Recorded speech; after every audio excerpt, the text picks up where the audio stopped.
고등학교를 졸업하고 대학에 가는 사람들 그 입학금에 도움이 되라고 학생에게 장학금을 주는 것, 이제 막 창고에서 회사를 시작하고 그 회사가 어떻게 될지도 모르지만 그냥 돈을 빌려주는 것, 이런 것을 우리가 도움이라고 얘기합니다.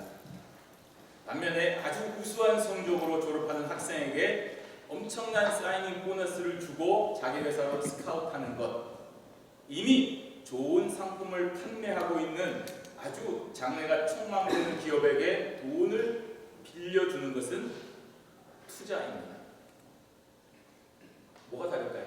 도움은 결과를 생각하지 않고 주는 것이고, 투자는 이 투자로 인하여 더 많은 이득이 돌아올 것이라고 확신하고 주는 것입니다.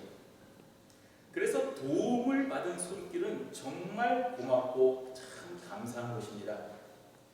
투자도 고맙죠. 투자도 고맙긴 하지만 그것은 자신들의 이익을 위한 것이고 나의 가능성을 보고 하는 것이기 때문에 어느 정도 그 고마움의 정도는 좀 덜하게 됩니다.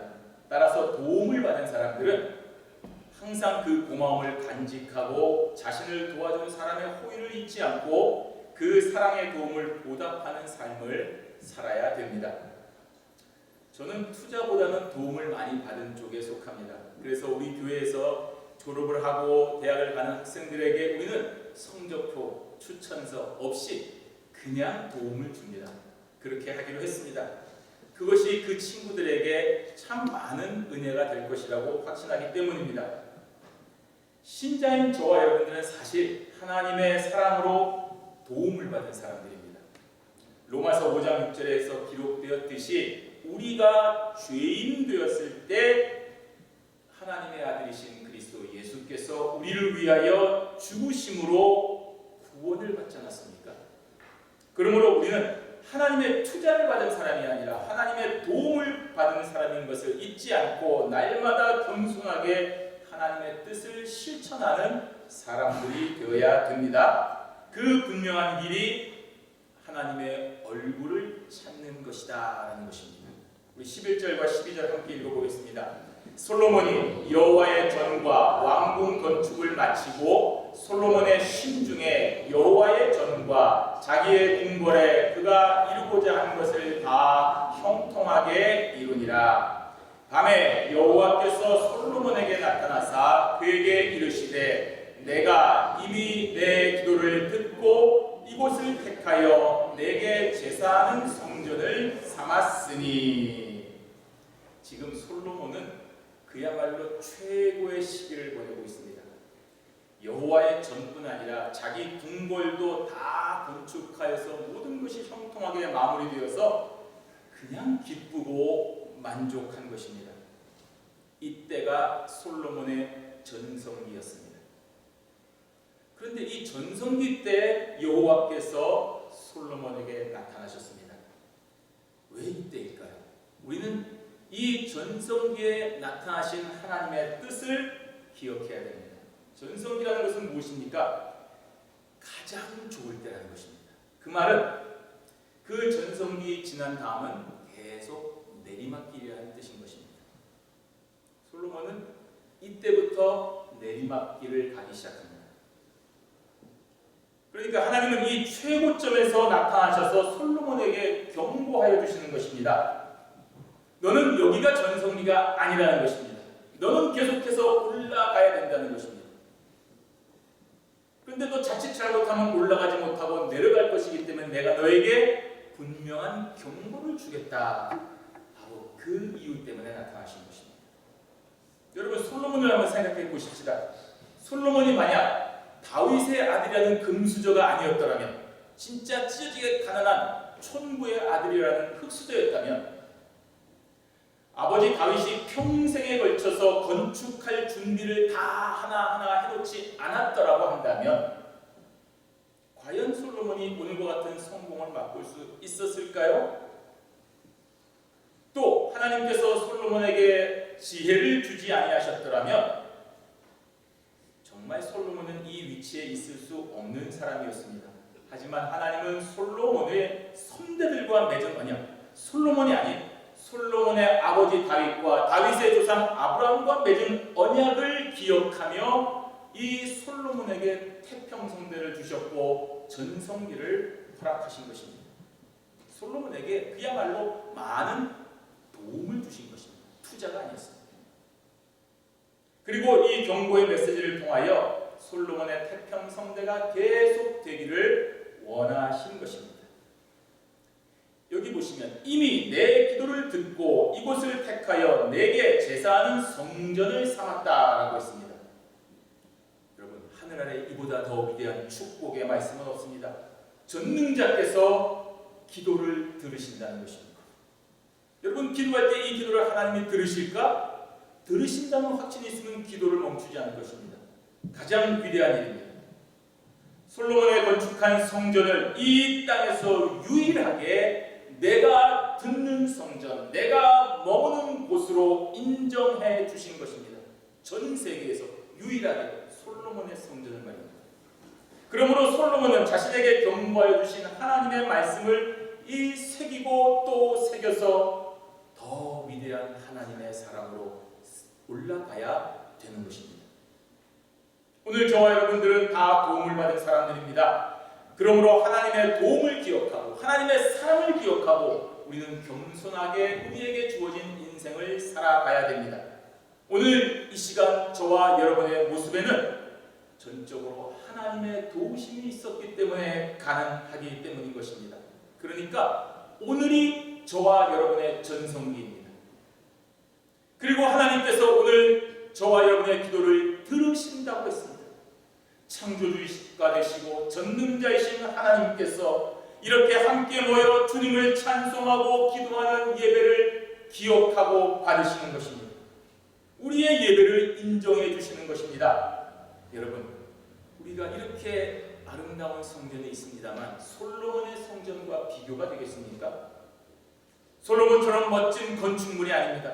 화려한 금은 보석으로 장식한 성전이 없는데도 오늘 저와 여러분의 예배를 받으신다고 하신 것입니다. 그러니 우리는 솔로몬보다 더한 복을 받은 사람들이 아니겠습니까? 이와 같은 인생의 전성기를 누리고 있는 저와 여러분에게 오늘 말씀을 통하여 하나님께서 경고해 주시는 것입니다. 왜 경고하실까요? 우리가 여기가 전성기가 아니도록 원하시고 계시기 때문입니다.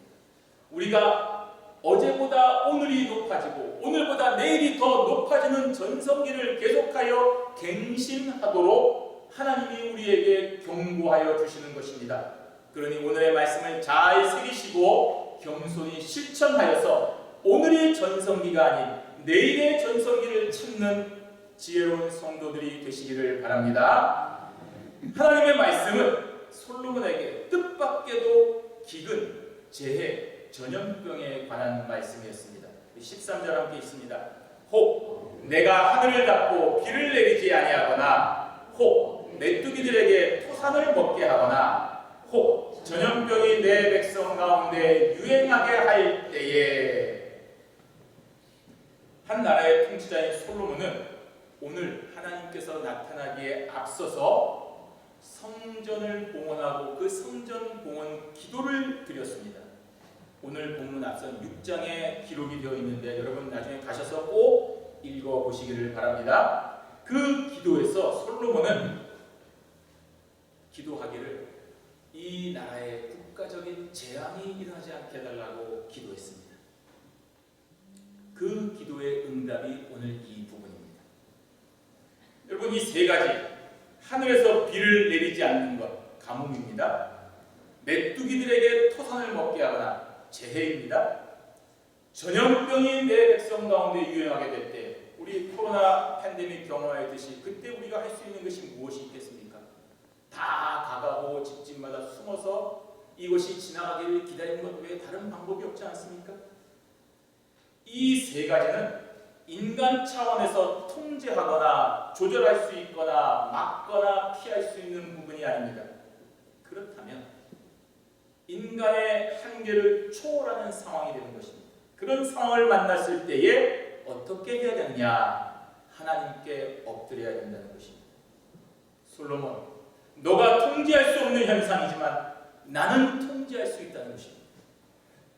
내가 하늘을 닫고 메뚜기를 시켜 전염병을 보내거든 이 기근, 재해, 전염병이 분명히 기록되어 있지 않습니까?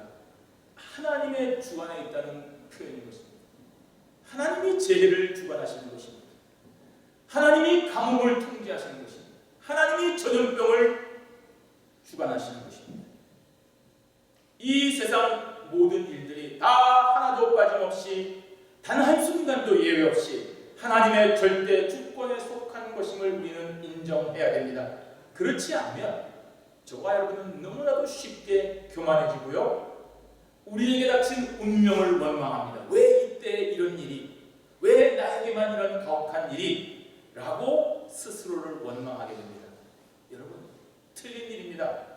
여러분의 인생이 잘 풀리시면 여러분이 공부를 잘하고 여러분의 명석한 판단으로 이 시대의 흐름을 잘 읽고 활용하여서 남보다 조금 빠르게 앞서 선택한 일로 인하여 성공한 것이다 라고 착각하여 교만해지는 것입니다.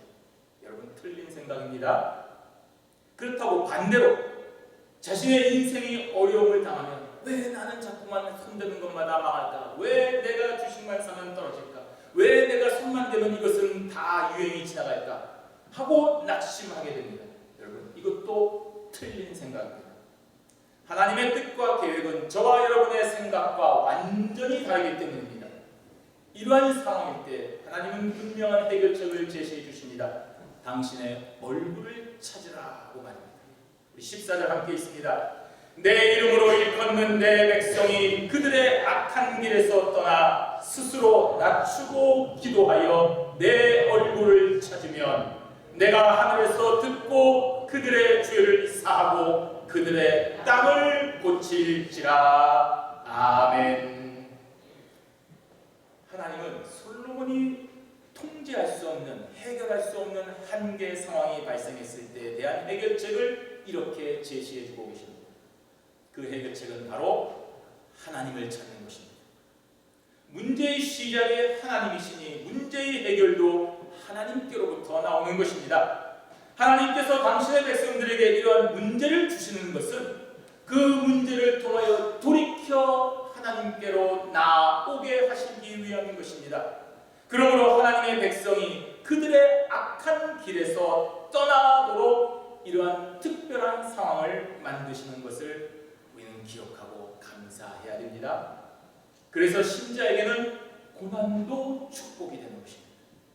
왜냐하면 이 고난을 통해서 악한 길에서 돌이켜 하나님께로 가게 되기 때문인 것입니다. 그래서 우리 루터가 말하기를 마귀도 하나님의 마귀라고 말한 그 뜻이 여기에 있는 것입니다. 그러므로 신자는 어려운 상황을 만날 때 여러분 자책하거나 원망하지 마시고 그때에 오늘 말씀처럼 스스로 낮추고 기도하여서 하나님의 얼굴을 찾아야 됩니다. 그것이 올바른 길입니다. 스스로 낮춘다 하는 말은 마음가짐과 태도를 바꾸는 것을 말합니다. 지금까지 살아온 삶의 방식, 나의 사람을 보는 태도, 세상을 대하는 관점을 바꾸라는 말입니다. 내가 성공하기 위해 남보다 조금 더 빨리 나아가고 다른 사람을 조금 이용하고 다른 사람을 시기하고 질투하고 독선적이며 위선적으로 살아왔던 나에 대한 인생의 모든 마음가짐을 다 바꾸라는 말입니다. 왜냐하면 하나님은 나의 성공만을 계획하지 않으셨습니다. 나에게만 성공을 허락하지 않으셨습니다. 이 땅에서 하나님의 백성들이 모두 다 하나도 남김없이 다 함께 잘 살아가도록 하셨습니다. 그러므로 여러분, 이웃과의 관계에 조금 어긋난 것이 있다면 그 사람이 문제가 아니라 나의 마음가짐과 태도를 바꾸고 하나님을 찾으셔야 됩니다. 너무나도 명확하게 이것은 상대방의 잘못이다 라고 해도 여러분 그거 계산하지 마십시오. 하나님이 우리의 잘못을 계산하지 않으셨지 않습니까? 그런데 하나님은 우리의 잘못을 용서하셨는데 우리가 다른 사람의 잘못을 용서하지 않으면 우리는 하나님의 백성이 될 수 없습니다. 겸손히 하나님의 방법을 따라가십시오. 그래야 해결이 됩니다. 기도하여라고 했습니다. 겸손히 자신을 낮추고 기도하면 반드시 자신의 죄를 인정하게 되고 하나님의 자비를 간구하게 됩니다. 왜냐하면 그렇게 하나님의 방법을 따르는 저와 여러분들에게 성령의 강력한 역사가 임하기 때문입니다. 기도하는 그 진실한 순간에 하나님은 성령의 강권하시는 역사를 통하여 놀라운 일을 하십니다. 그리고 하나님의 방법대로 우리의 삶을 돌이킬 수 있는 은혜와 능력을 주십니다. 그래서 악한 길에서 떠나게 되는 것입니다. 여러분, 이것이 은혜입니다. 나의 결심으로 악한 길에서 떠나는 것이 아니라 하나님 이 길에서 떠나게 해달라고 기도해야만이 우리는 이 악한 길에서 떠날 수가 있는 것입니다. 악한 길은 하나님을 대적하는 길입니다. 악한 길에는 하나님의 자비하심이 없습니다. 하나님의 온유하심이 없습니다. 하나님의 사랑이 없습니다. 그러나 악한 길에는 딱 하나 있는 것인데 하나님의 심판만이 있습니다. 그러므로 하나님께서 주신 통제할 수 없는 시험, 나는 이것을 통과할 수 없다, 나는 여기서 어쩔 수 없다 라는 상황에 도달했을 때에 여러분, 오늘 이 말씀을 기억하시고 하나님 앞에 기도하십시오. 그러면 그 악한 길에서 떠나는 은혜가 주어지는 것을 믿으시기를 바랍니다. 그 은혜로 인하여 우리는 악한 길에서 떠나고 이 땅이 회복됩니다. 그 땅을 고칠지라라고 했습니다. 사람이 지은 죄에 대한 용서가 임하자 그들의 속한 땅도 함께 회복이 되는 것입니다. 여러분, 하나님께서 창조하신 이 땅은 원래 아름다운 곳입니다. 우리 가끔씩 우리 남자 성도님들 이 밖에 나가서 엉겅퀴를 뽑지 않습니까? 그런 엉겅퀴는 원래 하나님 창조하신 것이 아니었습니다.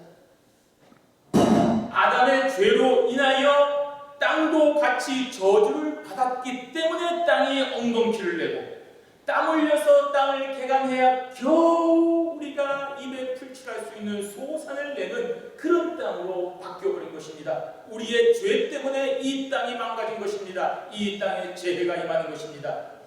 인간의 범죄로 인하여 지진이 일어났고요, 기근과 이상기후와 온갖 종류의 재해가 찾아온 것입니다. 그러므로 인간이 통제할 수 없는 이 재해가 임할 때에 겸손히 하나님께 기도해야 됩니다.